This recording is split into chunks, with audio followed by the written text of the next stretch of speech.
Retirement पर monthly income कहा को न दरकार समस्ते ही चाहती आमर गोटे फिक्स्ड इनकम थाउ बोली।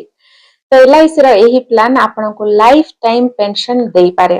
अनेक लोक रिटायरमेंट पर भाबंती मंथली इनकम केमिति आसीबो सेति आसीची एलआईसी सरल पेंशन प्लान। तो चलन देखिबा एटा कोन।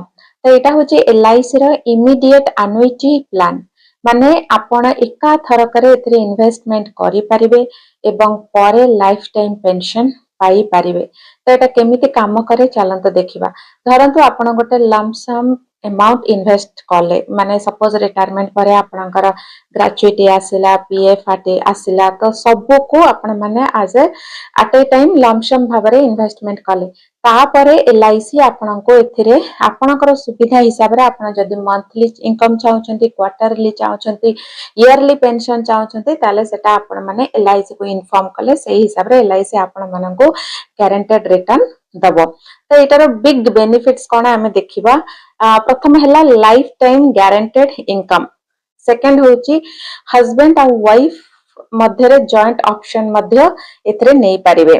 थर्ड होची मार्केट रो रिस्क किछि भी नाही किंतु एथरे कोन असुविधा अछि रिटर्न आपण माननकु सेमिति अधिक एते मिलिबो नाही।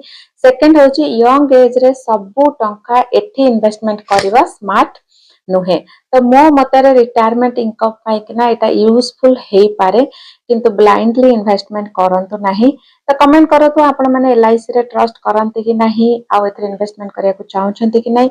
मोर फाइनेंस अपडेट पाइकिना प्लीज फॉलो करंतु। रहूची जय जगन्नाथ।